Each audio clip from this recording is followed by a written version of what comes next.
আজকে আমাদের তৎপুরুষ সমাসের তৃতীয়া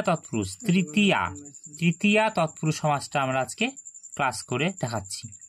তৃতীয় তৎপুরুষটা কিভাবে হয় না, তৃতীয় তৎপুরুষের ক্ষেত্রে আমাদের উত্তর পদে মানে শেষের পদ পূর্ব, সদৃশ্য, সম, অনুয়ার্থ, হীন, শূন্য, কলহ, নিপুণ, মিশ্র, সুলক্ষণ, হত, বড়, কান আর ত্রাত, এই সমস্ত 1 2 3 4 5 6 7 8 9 10 11 12 13 14 মোটামুটি 14টা যদি মুখস্থ করতে পারা যায় তাহলে পরে এই 14টার মধ্যে একটা আসার সম্ভাবনা থাকে। তো এই 14টা হচ্ছে উত্তর পদে যদি 14টা শব্দের মধ্যে যে কোনো একটা থাকে তাহলে আমরা কি করব, তৃতীয়া তৎপুরুষ সমাস আমরা ব্যাস বাক্যে তৈরি করব। তো তার জন্য আমরা একটু উদাহরণ দেখাচ্ছি, যথা দেখে নাও চৌরহত। এই যে চৌরহত আমরা একটা সমাস পেয়েছি প্রশ্নের মধ্যে, এটাকে আমাকে ব্যাস বাক্য বানাতে হবে। তো হতটা দেখো আমরা পাচ্ছি হত, তো এটা থাকার জন্য আমরা কি বুঝলাম যে তৃতীয়া তৎপুরুষ করতে হবে। তাহলে পরে আমরা তৃতীয়া তৎপুরুষ যখন করব চোরটাকে এখানে লিখব আর হতটাকে এখানে লিখব। পর আমাদেরকে দেখতে হবে যে তৃতীয়া বিভক্তি যখন আমরা অ্যাড করব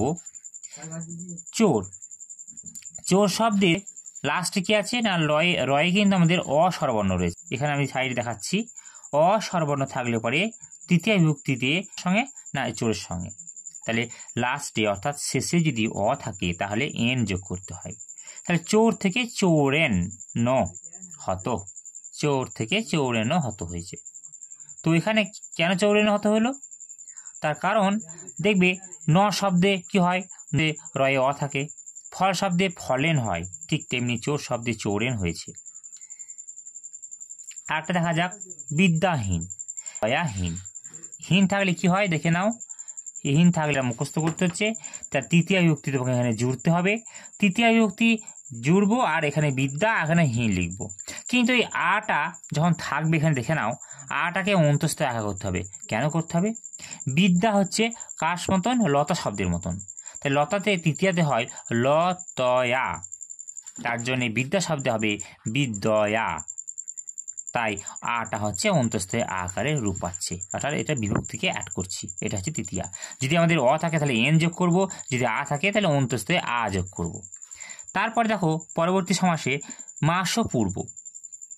মাসপূর্বতে কি হয়েছে, পূর্বটা দেখো প্রথমেই দেওয়া আছে উত্তর পদে, তাহলে উত্তর পদ যদি পূর্ব হয় তাহলে তার এটাকে আমরা বুঝবো যে তৃতীয়া অ্যাড করতে হবে বিভক্তি, তৃতীয়া পূর্ব থাকলে তৃতীয়া বিভক্তি যোগ করতে হবে। কোথায় না পূর্ব পদের শেষে। তো পূর্বপদ তো মাস, তাহলে মাসের সঙ্গে কি হলো, এনটা তৃতীয় বিভক্তি যোগ হলো, পূর্বটা নিচে নেমে গেল, তাহলে ব্যাস বাক্যটা হয়ে গেল। এখানে লিখে দেবো তৃতীয়া, শর্টে লিখছি তৎপুরুষ, শর্টে দেখলাম তৃতীয়া তৎপুরুষ।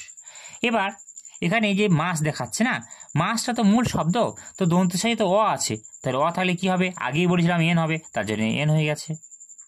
যদি আ থাকতো তাহলে অন্তস্থ আকার হতো, আর অ থাকলে পরে এন হয়, তার জন্য এটা মাসেন পূর্ব হয়ে গেছে। আবার তারপরে দেখো পিতৃ